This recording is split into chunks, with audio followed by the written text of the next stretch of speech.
Greetings and a very, very warm welcome to all the participants who've logged in today to our webinar series regarding increasing the awareness about the Saudi building codes as well as compliance and conformity. We started the series last month. We had a great response from all of you and your friends and others. The series started with an introduction to the chapter 1, what is the scope of the code, and an overview of the compliance concepts. Today, we will continue our series and we will focus on occupancy as a concept as part of the Saudi building codes. What is occupancy and how this links with the whole code and so many aspects that are related to the code.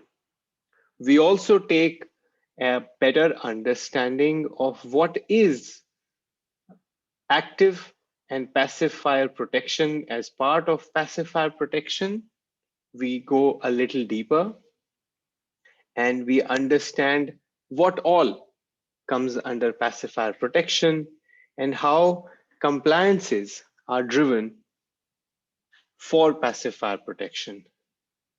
I would like to introduce our company CEO, Sandy Dweck, who would be presenting to you today's session. But before I do that, I would like you to familiarize yourself with the controls of the webinar. At the bottom of the screen, you will see a question and answer option and another option for chat.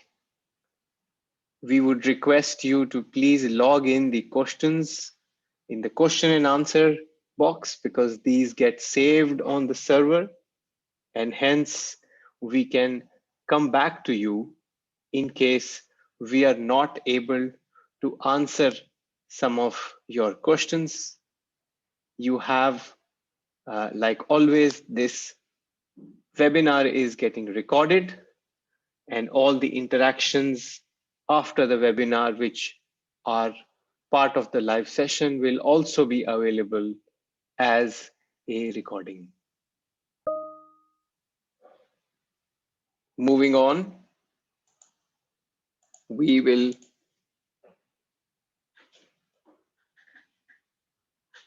as a company, we started 25 years ago as a curtain wall testing and consulting company.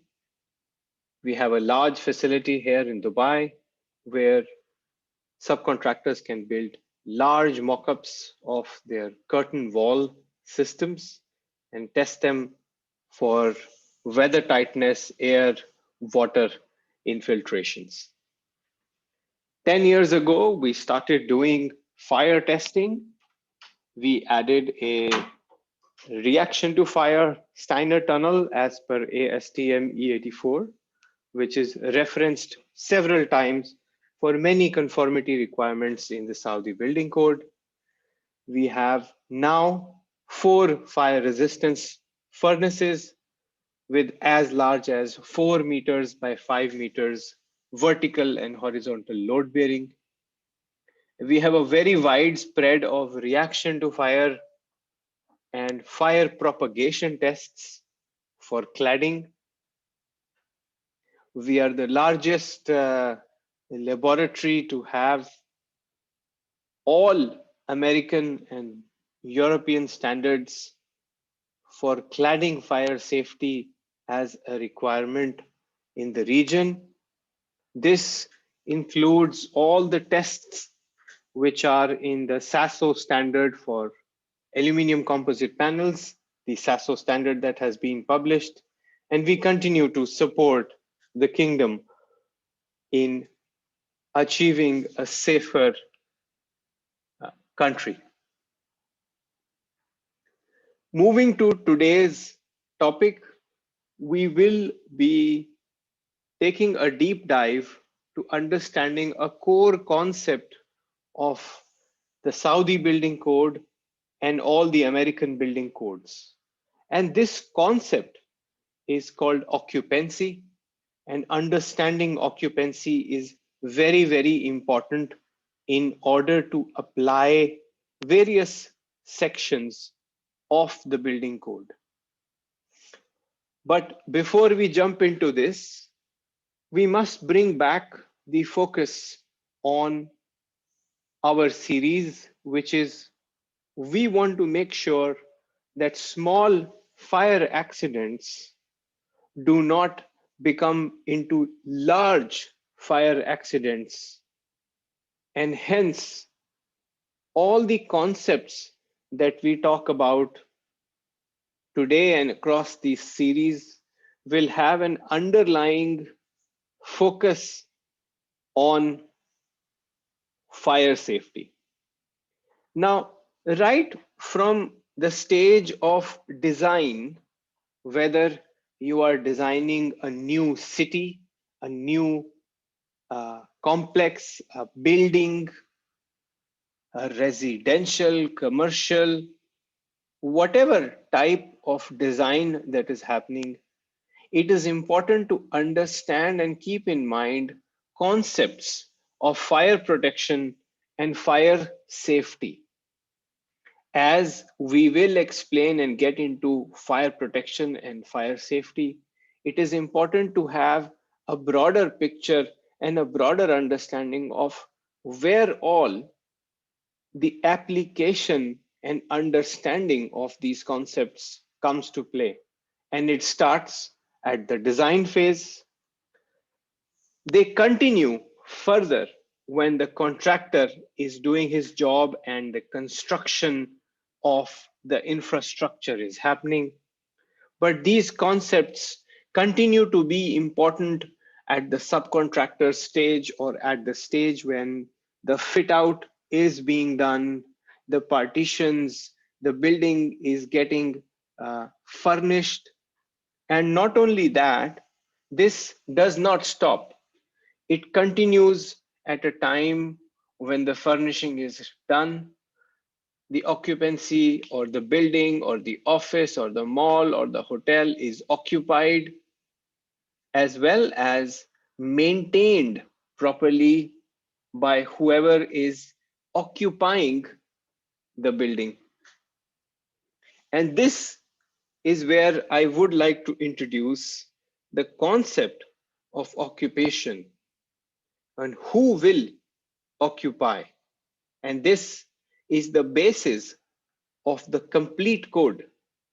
Knowing and understanding the behavior and the tendencies of occupiers forms the basis of the level of protection and the kind of protection that needs to be implemented in the building code.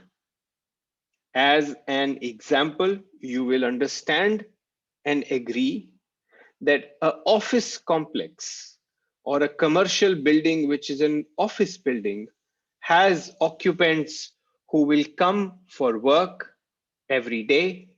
They will be very, very familiar with the whole building. Where is the exit?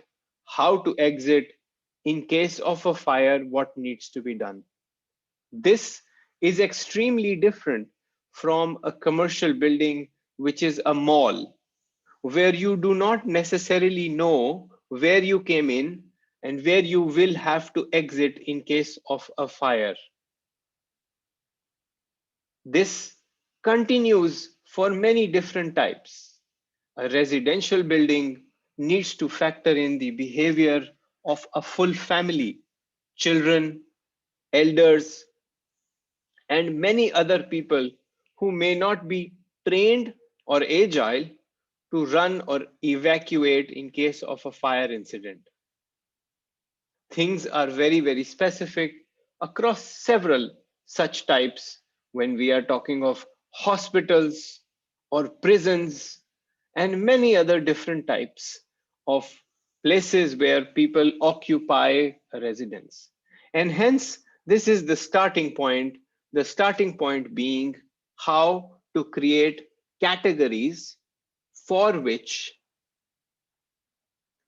the specific rules and regulations can be created. We start off with assembly. This is a place where people assemble, and these are, of course, defined in great detail in the code as A1, A2, A3, A4, and A5, grouping together different types of occupancies or different types of assembly occupancies. But in general, as a concept, it is place where people gather together for various reasons, which could be a social, religious, recreational, restaurants, foods, or even waiting for transport. The next category is a category which is businesses, or what is called as commercial establishments. Sometimes this as a category is a relatively easy to understand category.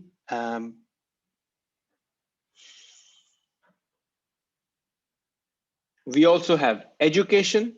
Again, education is very, very clear, and does not need a lot of interpretation, but you can start to imagine that when we are talking of education, it can range from small children to senior uh, students who are coming to a place with the primary focus of studying, and all of them may not be sensitized as to what needs to be done in case there is a fire.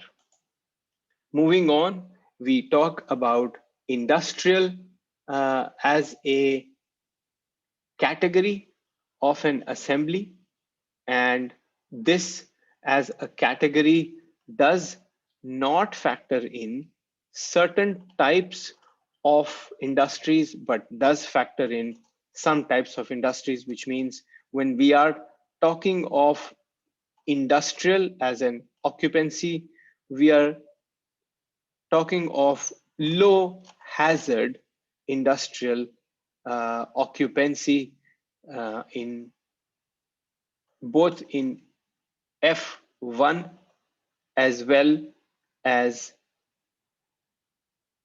F2. F1 is moderate hazard and F2 is low hazard. And this brings us to a category called high hazard. And this high hazard as an occupancy type is H1 to H5. And depending on several categories which are clearly defined in the code, you can look up. High hazard varies from occupancies where there could be potentially explosive raw materials or chemicals which are being used, and it goes up to categories where there are flammable gases or fireworks and several such different definitions which can be looked up in the code if you are interested in greater detail. We talk about institutional as a group, and this again is not usually clear to people by name of the occupancy. It is a place which is provided where people who probably may not be capable of taking care of themselves on a day-to-day basis due to some disability or other reasons, like people who are in care homes, in rehabilitation centers, in hospitals, and even in correctional facilities like prisons, where the movement of the people is restricted. Again, we have categories of this as I1 to I4, defining various groups. Some would have drug rehabilitation centers, some would have hospitals and nursing homes, etc.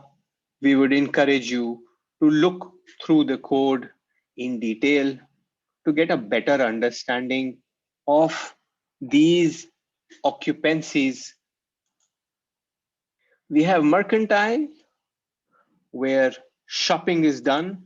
These range from departmental stores, pharmacies, markets, fuel stations, retail, wholesale stores, etc., as several categories. Residential is usually the easiest to explain.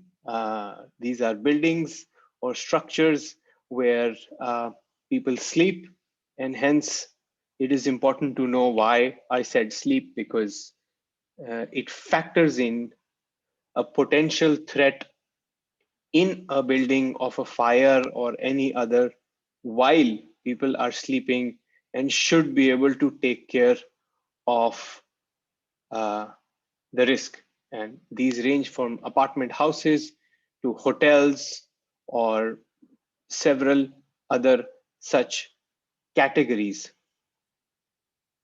But the key is where people might not be fully awake or sleeping or resting. We also have storage as a occupancy type or a grouping where storage is done. This is clear, and it must be understood that when we are talking of storage as an occupancy, we are talking of a building or a structure where storage is done for products and materials which are not hazardous or classified as some cases, for example, S1 and S2, you have moderate hazard storage where you have some aerosols or bags or books or shoes, and then there's a huge list, but typically it is moderate and low hazard storage that is grouped under this category. We also have another category called utility and miscellaneous or miscellaneous group, which is talking of an occupancy which is unspecified or not very clear under the other groups. These could be agricultural buildings or barns where livestock shelters, greenhouses, tanks, towers, etc. Now, why all of this is important? Because all these groups or groupings of occupancy types have a link to the tendencies of the occupants, how the occupants will behave or are known to behave in case of an accident. And these occupancies also create some kind of a categorization of what the risk could be, what is the extent of the risk, and in certain cases where a very quick action is required versus others where the action can take a little longer. When designing for fire protection, it is important to keep these things in mind. And I would now touch upon how two key categories of fire protection, which is active fire protection and passive fire protection, which have a very strong link with what we just understood about occupancy types, which have a linkage with behavior. Two methods ensure that fire incidents, small fire incidents, do not become a big fire accident. One is what is also called as active fire protection. This means all those measures in place which will activate, which will come into action when they detect a fire. Smoke detectors, alarm systems, manual call points, sprinkler systems, many such designed concepts, materials, systems, which come into action the moment fire is sensed, or materials, components, products which actually help to sense smoke or fire in order to create an alarm. All these come under the concept of active fire protection.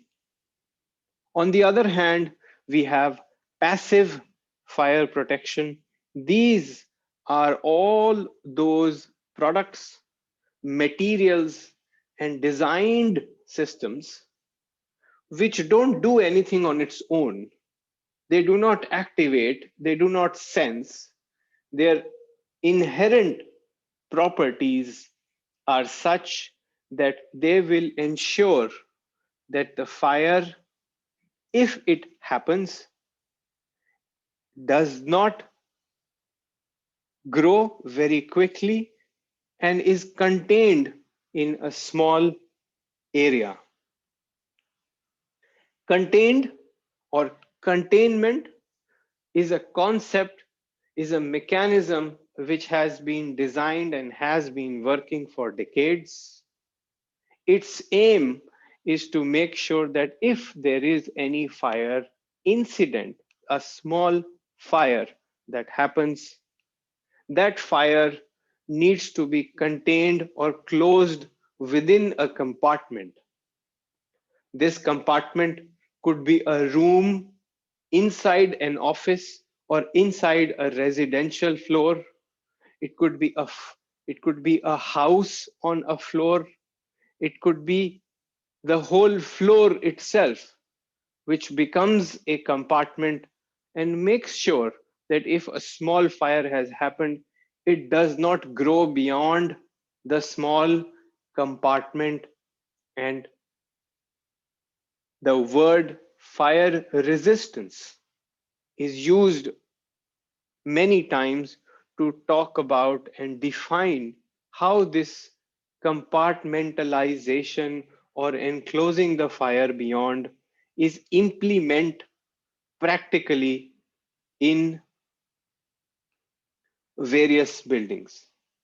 There is another concept where it is known that when the fire is being raging and grown, fully developed fire, the structure of a building, often by beams and columns or any other elements, the structure could become weak and the whole building could collapse. To avoid this and to maintain the structural strength, the word resistance to fire is also used such that the structure is able to resist the impact of fire on the structural strength of a building.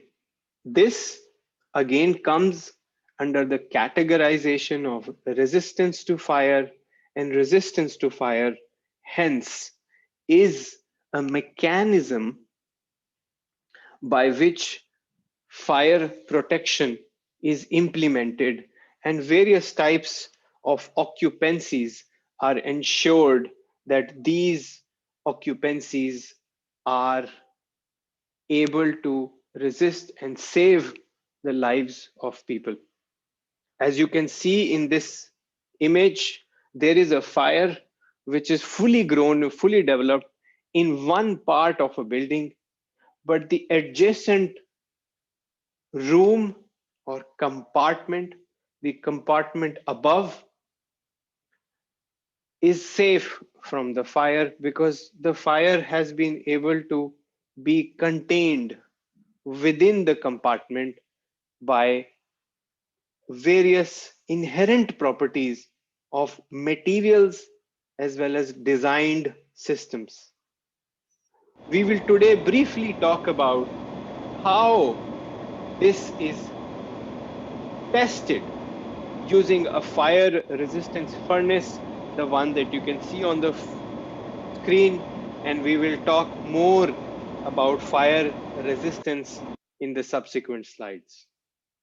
We also want to touch up upon a concept of reaction to fire, which means how various materials react when there is a fire. And there are several different properties which have a different uh, assistance, and they have a different level of importance when we are designing the interior of a house or the interior of any type of occupancy.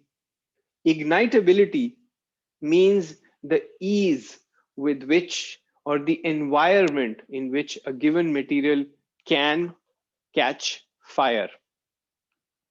As you will agree and understand, the ease with which paper will catch fire is different from the ease with which certain types of plastic sheets can catch fire. Paper can catch fire more easily, but then combustibility is a different property. The amount of energy which is produced when a sheet of paper catches fire will be much less than the amount of energy which is produced when plastic or certain types of plastics will catch fire. And here, the property or the concept of combustibility is different and becomes important. So, ignitability may not always mean that the material which quickly catches fire can cause a lot of damage. So both the properties are good to know. A property very closely mixed up or sometimes similarly used is also called calorific value. And calorific value is something which is getting more and more detailed to define combustibility. Combustibility would mean how quickly something can catch fire, and it depends on what is the calorific value, also the ignitability. And calorific value, the simplest and easiest ways to remember is calories, which is, if you remember some sweets, halawa, you understand that some building materials have more calories, where you can imagine plastic versus wood to understand that certain types of plastic would have a higher calorific value. And a mix of all of these will define how quickly the flame will spread on the surface of a material. And here you should imagine a carpet or an interior finishing of a building, which is not one material, but a composition of several different products, materials, finishes. And the resultant behavior is how quickly the flame will spread across the surface of the material. These four reaction to fire properties are separate properties, and there exist separate specific test methods, test equipments, which are used to validate how these properties come to be. In this series, which we are doing every month, talking about specific aspects of fire protection, Saudi building code, as well as compliance, these two subjects will be talked about in greater detail in the coming two sessions, where we will take a deeper look into how the code is written and how specific properties of fire resistance or passive fire protection, reaction to fire, ignitability, combustibility are asked for, and also how they are implemented to ensure that fire safety is maintained in the buildings that are complying with the Saudi building code. Let's take one level deeper into understanding compartmentalization. A lot of us would have seen fire doors or just compartments inside offices or houses or buildings. And it is relatively easy to imagine that, oh, well, we tested a door and it is resisting fire for 2 hours because the code calls for 2 hours. And why the code calls for 2 hours is because the occupancy type is such that within 2 hours, the occupancy can be evacuated. Within 2 hours, the fire department can come in and bring the whole fire in control. So the fire resistance in the number of hours has a direct link with the occupancy type. But how do you really bring about this property? It is important to know and understand that fire resistance of a door doesn't come from just planks of wood. The fire resistance of a wall is not just dependent on the boards or the blockwork alone. It is a system that is designed by bringing together several different raw materials, components, and they need to be brought together into a product, installed into a building repeatedly in the exact same way.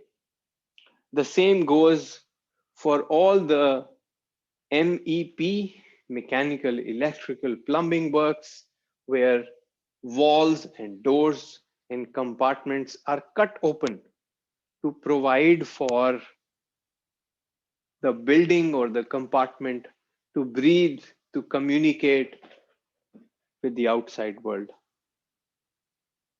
Again, reaction to fire, where components, materials, and this has got a lot to do with the fit out or the interior finishing of the buildings or building types, where, as we spoke about, the reaction to fire properties are important to design and specify material.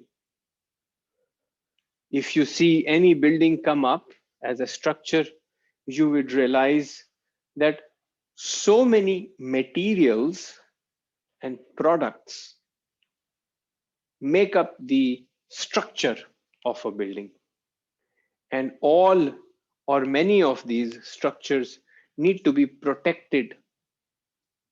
In case there is a fire, the structure should not lose its structural integrity. And this, of course, can be tested in a furnace. And how are these tested? There are many ways, as I showed a picture of our furnace.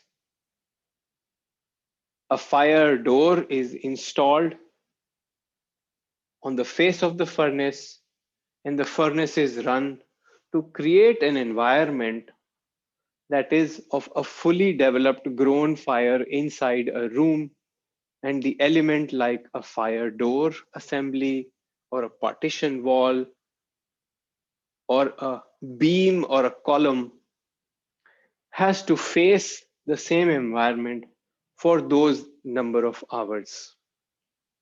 We will talk in greater detail about these in the subsequent sessions next month when we take a deeper understanding into fire resistance.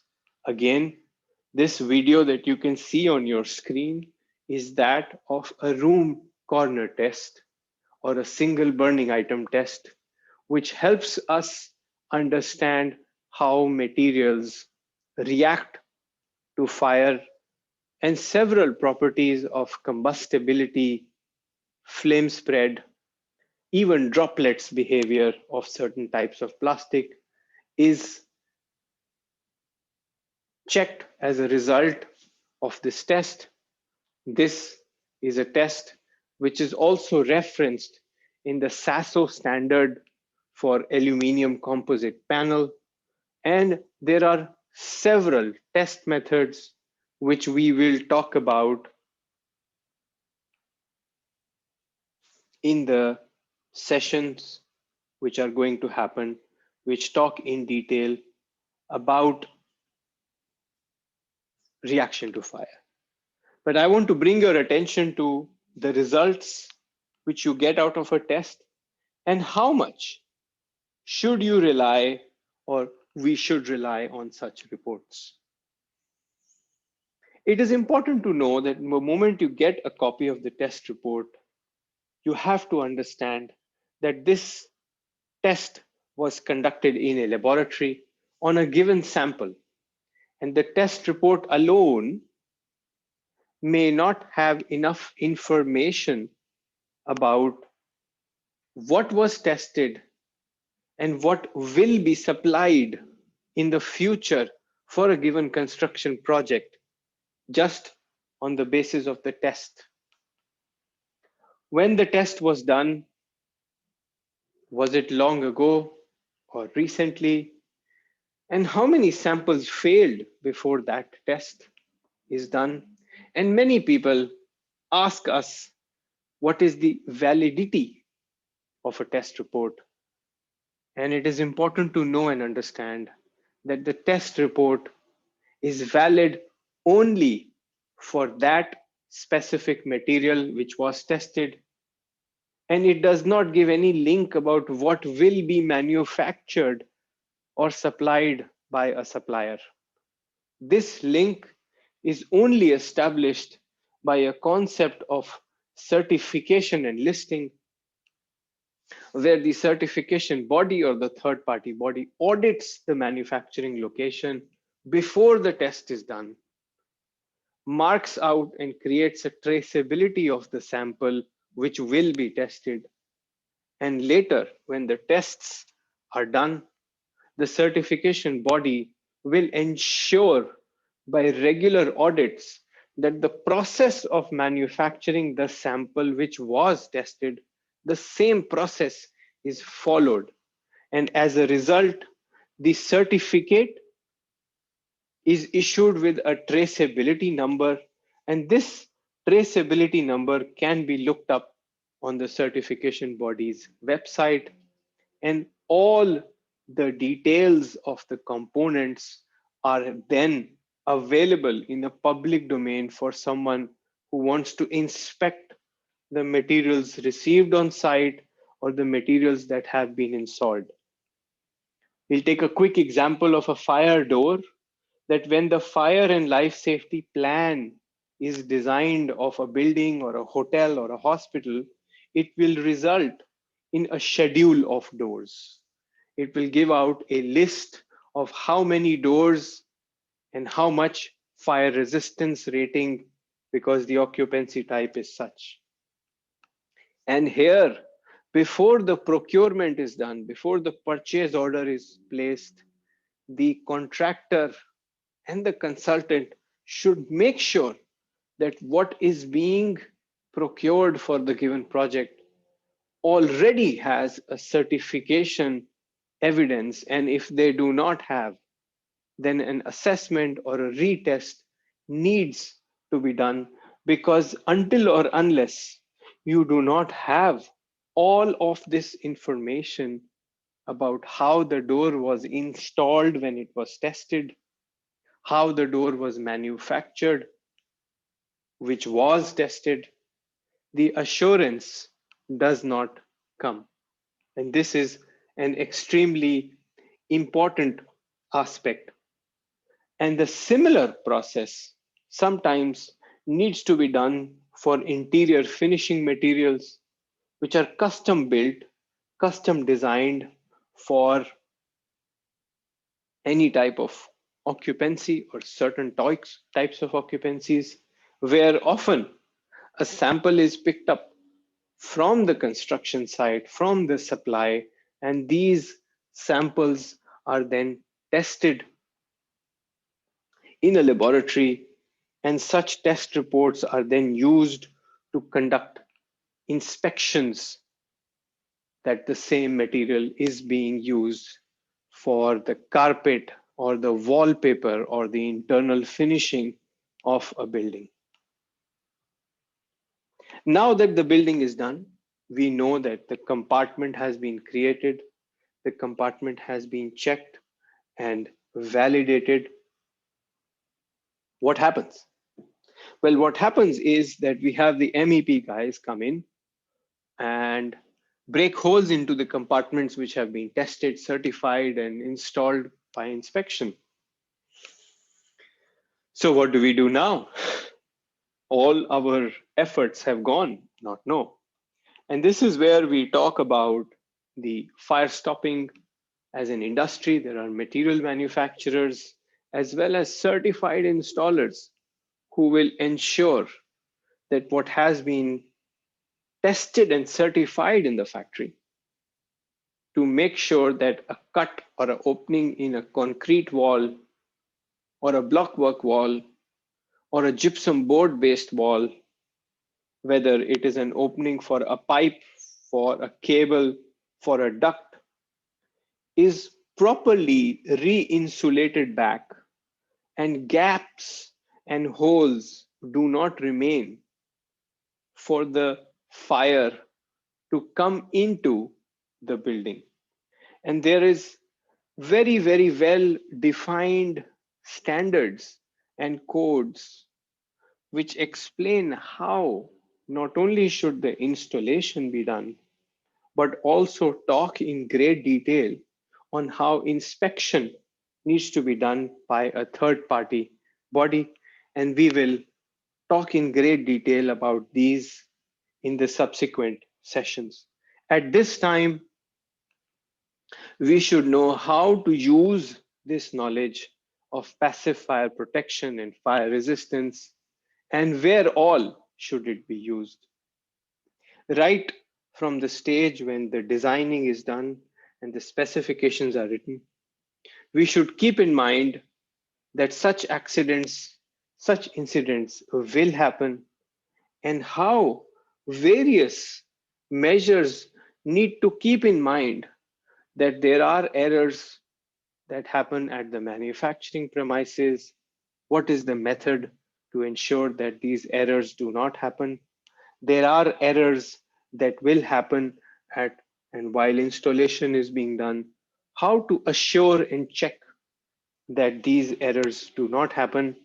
So keeping in mind the certification as a concept, certification and listing as a tool available to all the people who are part of the certification industry, that all this data for assurance of building materials is available, and this data needs to be used for assurance throughout the course of construction, because if you do not inspect what is being installed, you do not know what is being installed. And if you do not know how to inspect, then you are using a non-qualified inspector to do this. So in the end, towards the end of our webinar today, we want to bring out a fact that if you want to make sure that your occupancy type is correctly used to define what is the risk, what is the level of risk, and this definition is used along with correctly designing fire safety into the building, the correct use of active and passive fire, and the correct implementation of passive fire using certification, listing, correct specifications, as well as inspections.